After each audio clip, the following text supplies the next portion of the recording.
नमस्ते दोस्तों, आप सभी का एक बार फिर से स्वागत है मेरे YouTube चैनल रूहानी किस्से में। आज की जो कहानी होगी ना, वो मेरे एक सब्सक्राइबर और व्यूअर के अकॉर्डिंग होगी। उन्होंने मुझे एनाबेल की कहानी सुनने के लिए रिक्वेस्ट किया था। एनाबेल, वैसे तो हमने सब ने कंज्यूरिंग मूवी देखा है, तो हम सबको कहीं ना कहीं पता है कि ये मूवी में होता क्या है।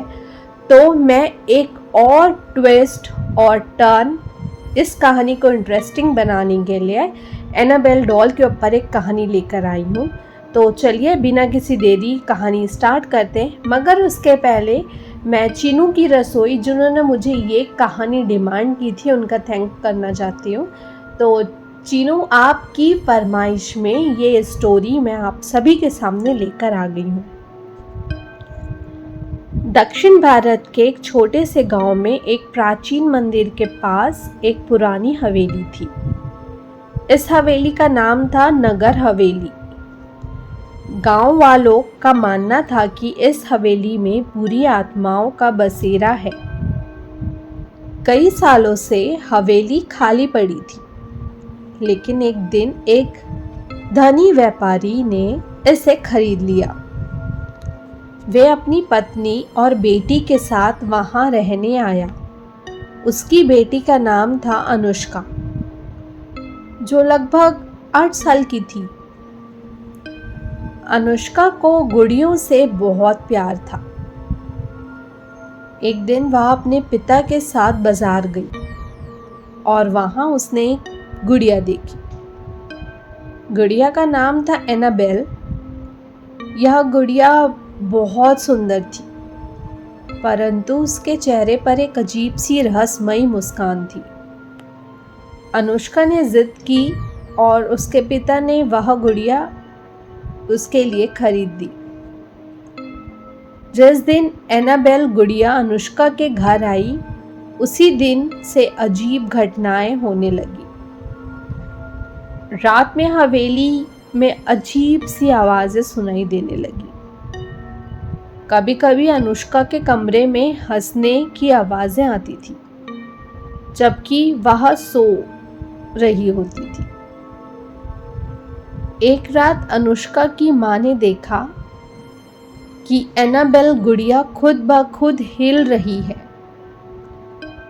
धीरे धीरे अनुष्का की तबीयत बिगड़ने लगी। वह अक्सर कहती थी कि एनाबेल उसे रात में बात करती है और उसे अजीब अजीब बातें बताती है। जब उसके माता पिता ने उससे पूछा कि एनाबेल क्या कहती है, तो अनुष्का ने बताया कि गुड़िया उससे कहती है कि वह उसकी आत्मा को मुक्त करना चाहती है और इसके लिए उसे अनुष्का के शरीर की जरूरत है। अनुष्का की मां ने इस पर विश्वास नहीं किया, लेकिन जल्दी उसने देखा कि उसकी बेटी की आंखों में अजीब सी चमक आ गई है। वह अचानक गुस्सैल हो गई और अपने माता पिता से अजीब बर्ताव करने लगी। एक दिन अनुष्का की मां ने एक तांत्रिक को बुलाया। तांत्रिक ने हवेली में प्रवेश करते ही महसूस किया कि यहाँ एक बहुत ही शक्तिशाली और बुरी आत्मा का वास है। उसने बताया कि एनाबेल कोई साधारण गुड़िया नहीं है, बल्कि इसमें एक बुरी आत्मा बसी हुई है जो अनुष्का की आत्मा पर कब्जा करना चाहती है। तांत्रिक ने तंत्र मंत्र से एनाबेल की आत्मा को वश में करने की कोशिश की, लेकिन एनाबेल ने प्रतिरोध किया। हवेली में चारों ओर अंधेरा छा गया। दरवाजे खुद ब खुद बंद हो गए और हवेली में चीखने की आवाजें गूंजने लगी। तांत्रिक ने अपने आखिरी प्रयास में एनाबेल को आग में फेंक दिया। आग की लपटें ऊंची उठी और साथ ही अनुष्का के शरीर से एक अजीब सी परछाई निकलकर चीखते हुए आग में समा गई। हवेली एकदम शांत हो गई, जैसे सब कुछ खत्म हो गया हो।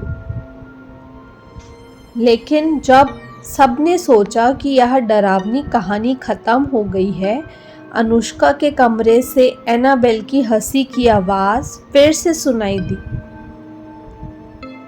उस दिन के बाद से नगर हवेली को हमेशा के लिए बंद कर दिया गया। कोई नहीं जानता कि अनुष्का और उसके परिवार का क्या हुआ, लेकिन गांव के लोग आज भी कहते हैं कि रात के अंधेरे में हवेली के अंदर से एक छोटी बच्ची की हंसी की आवाज आती है और एनाबेल की आंखें हमेशा हवेली की खिड़की से बाहर की ओर देखती रहती है। तो इतनी ही थी आज की कहानी। आशा करती हूँ आप सभी को ये कहानी पसंद आई हो और चीनू की रसोई आपको ये स्टोरी अच्छी लगी हो, ये भी उम्मीद करती हूँ।